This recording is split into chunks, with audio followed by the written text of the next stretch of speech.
అందరికీ నమస్తే. నేను మీ భార్గవి. వెల్కమ్ బ్యాక్ టు అమ్మ చేతి వెంట. ఈరోజు వీడియోలో 2 రకాల మిక్స్చర్ రెసిపీస్ని మీతో షేర్ చేస్తున్నానండి. ఒకటి సౌత్ వర్షన్, ఒకటి నార్త్ వర్షన్. ఈ వర్షాకాలంలో సాయంత్రం పూట కారంగా చట్పటాగా తినాలనిపిస్తూ ఉంటుంది కదా. సో సింపుల్గా ఈ 2 రెసిపీస్ని ఇంట్లో ట్రై చేసేయండి. ఫ్యామిలీ అంతా కలిసి సరదాగా టైం పాస్ చేయొచ్చు. ఒక మిక్సింగ్ బౌల్ తీసుకుని అందులోకి 3 కప్పుల దాకా క్రిస్పీ బొరుగుల్ని వేసుకోండి. ఇందులో 2-3 టేబుల్ స్పూన్ల దాకా కారపూస వేయండి. ఇందులోనే 2 వేయించిన పానీపూరి చిప్స్ని ఇలా క్రష్ చేసుకుని వేసుకోండి. అలాగే 2 టేబుల్ స్పూన్ల దాకా బూందీ, 2 టేబుల్ స్పూన్ల దాకా క్రష్ చేసుకున్న కార్న్ఫ్లెక్స్, 1 టేబుల్ స్పూన్ దాకా వేయించిన పల్లీలు యాడ్ చేసుకోండి. నెక్స్ట్ ఇందులోకి సన్నగా కట్ చేసి పెట్టుకున్న టమాటా ముక్కలు 2 టేబుల్ స్పూన్స్, సన్నగా కట్ చేసి పెట్టుకున్న ఉల్లి ముక్కలు 2 టేబుల్ స్పూన్ల దాకా వేసుకోండి. అలాగే 1 టేబుల్ స్పూన్ దాకా సన్నగా కట్ చేసి పెట్టుకున్న కొత్తిమీర తరుగును కూడా వేసుకోండి. ఇందులోనే ఉడికించుకుని లైట్గా మ్యాష్ చేసుకున్న బంగాళదుంప మ్యాష్ని కూడా 2-3 టేబుల్ స్పూన్ల దాకా వేసుకోండి. ఇప్పుడు ఇందులోకి మన రుచికి తగ్గట్టుగా కారం, ఉప్పు, అలాగే 1/2 టీ స్పూన్ దాకా చాట్ మసాలా పౌడర్ కూడా వేయండి.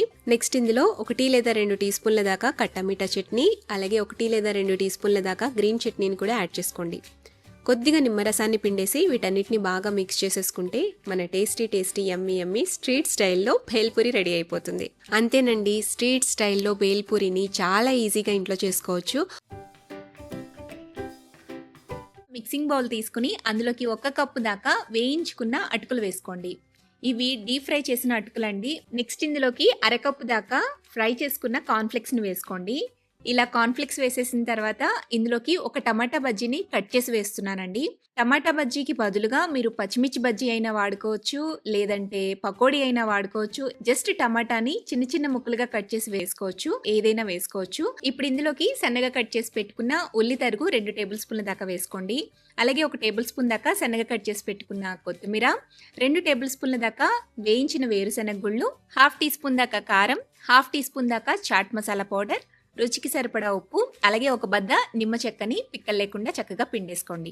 ఇవన్నీ వేసేసిన తర్వాత చేత్తో బాగా మ్యాష్ చేసుకుంటే మన పిడత కింద పప్పు రెడీ అయిపోతుంది.